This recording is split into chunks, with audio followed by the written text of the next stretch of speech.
This was let's the murder. In case someone already forgot, it was the murder mystery game. Yeah, taking place in a house of that. I feel like the house looks like the house that Patrick Bateman from American Psycho would have if that would take place today. So it's a very fitting place for a murder mystery. Yeah. But I think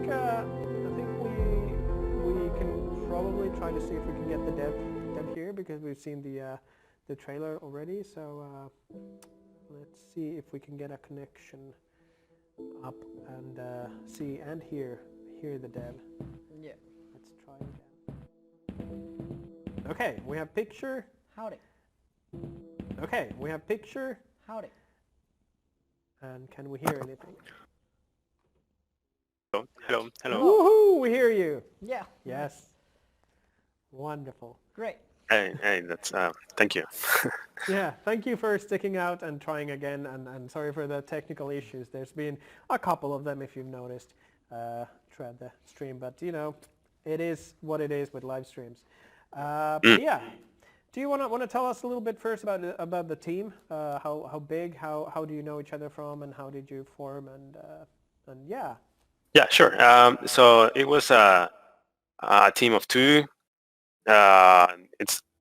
She's a friend from the university. I've been we know each other from class, and it's her first game jam. I have been participating like in 3 game jams already, and she took care of the music and of the story, the strong points of the game. I believe, as you can see, she's pretty good. And I took care of the rest of the. I took care of the coding, the graphics, of putting everything together, stitching together in Unity, to making the characters that you see there, making the facial animations, and making the house look like kind of like psychotic, like you said. And yeah, we just wanted to make a visual story, and that's at least we got the premise of it. Yeah, yeah, definitely, and I gotta say, I think you reached it quite well, and again, for a 2-person team, that is really good. Yeah, really, really good. And this was very, like, and I think you said that your friend made the music. No, she didn't make the music. She just I told her what the atmosphere was, and I just told her, like, decide, what kind of music you can find that kind of like resembles or pictures what the game is, and she chooses that, and yeah, it sounds great. It just sounds great. Yeah, like it really made the game like stand out more, because like I mentioned earlier that I tried to play without music just to see how it works, and it still worked, but it kind of like it didn't have that kind of like, because the music it's not creepy, it's not detective music, but it still has like this kind of like, there's a little bit something pushing on. It's a little odd, and it fit the game really well. So I quite, a little bit of eeriness there. Yeah, that's a good word. Exactly. Yeah. But yeah, that definitely, like, both did a good work, and the apartment is as well, like, really well put together, and like I mentioned as well, that it's definitely something that like looks very, very believable, and it's a coincidence that we have the apartment games that they're both. Yeah, that's both true. made by 2-person teams. Yeah, that's true. Really quick question. So, like, the Parasite 2, is that like a reference for the film, or? Yeah, it's like, it's kind of like how the idea came in. Like, we were watching detective sort of like movies, and I just saw the Parasite movie, and it was like, well, we gotta do something about it, like with this kind of thematic, and like I would like players to feel like a detective, and that's how it came by. And I just thought that the name Parasite 2 will make people remember about the house, and it's like very iconic, as you can tell. So yeah.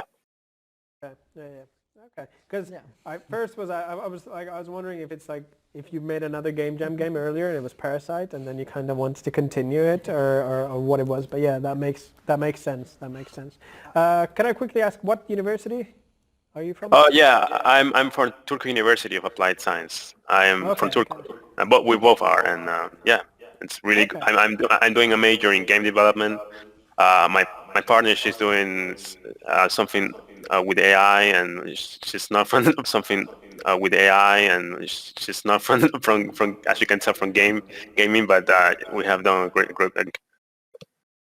You mentioned that the ideation was that you took inspiration from detective films. How did you kind of manage to fit in the theme of lost and found to the game? Would you say? So because the thing is, we didn't want it to the player to like we didn't want to held the hand of the player. So we wanted the player. So we wanted about like the murder. So we were like, there's something that it's lost in there, evidence, or there is a special item that is from the family that it's missing, and you need to find it. And we don't want it to give the player like telling them, hey, here it is, or what's this? What you need to do? It's more like they need to find and then basically put the pieces together, and it's like, okay, now I get it. It's like, like a movie sort of. Yeah, yeah, definitely.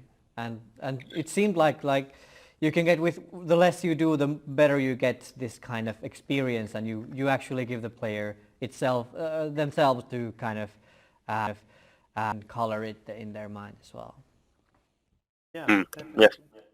And I do kind of like so the mechanics are quite simple. You can open doors and drawers, and then you gotta find diaries to find the thing, and then you gotta find hopefully I'm not spoiling too much, but like find a certain necklace thing, and then figure out from that kind of like there's the final little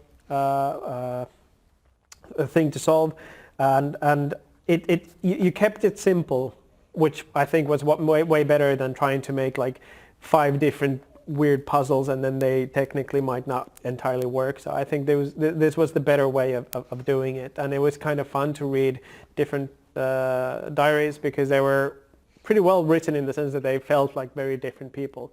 So that was really cool. Yeah. I quite enjoyed that. Yeah, great craftsmanship all around. Yeah, I gotta say, as I mentioned earlier, it was just funny that it is very like it's almost exactly the same as a game I made on my first year at uni as well. So it's just really weird. I guess murder mysteries are just such like a universal thing that it's just so fun to make them. So I really enjoyed that aspect as well. So I think in all honesty yours is better than ours though. So so yeah. But hey, thank you for being here. Thank you for coming again and trying this thing. Any last words? Yeah. Basically, our purpose was to basically we're continuing the development of this game, and actually what we wanted this was before this started, but it was because like we want to continue development, and we wanted to present in other events, and we wanted to more or less like show what we're capable of. So we want to make a company and make a real game with the same mechanics that you have seen, but with like more development, more stuff to do. And hopefully in the future, I can share to you. In the future, I can share to you like our next product with our own IP, and it's great. So. And thank you for the feedback. We actually like to hear this. Thank you. Looking forward to that. Yeah, it was definitely happy to give feedback and happy to test new games, and definitely if you want, like, do continue. There's a lot of potential, and there's a market for games that does something else than just the basic. So always happy to hear about that. And if you do, please do approach IGDA because we have demo days and we have things, and we're happy to have a look at those. And if we get back to physical things and events one day, hopefully, then we like IGDA events are a great place to show off games and get feedback more as well. So not just for all the teams as well, but like it would be cool to see you guys. Yeah. Although I don't go to Turku so often myself, but, maybe one day. Who knows? Mm-hmm. So, good city. So I've heard. But hey, thank you for this. All the best. Yes. Keep at it, and hopefully you get that company and the game up and running. Yeah. Right. Thank you very much. Bye. Okay. That was the games. those were the games. Those were all the games, and that's essentially it for this year's post-play party. A little different than last year. Yeah, there's one thing I want to kind of promote here. Like, you've been looking at the shirt, haven't you? And we were talking about the in the ending ceremony of FGJ 21, and also during the jam and in the Discord that people were requesting that can they still buy this? Can they still buy this? Nice. Can this? And we actually have answered your prayers, and we did open a sale again. It's done.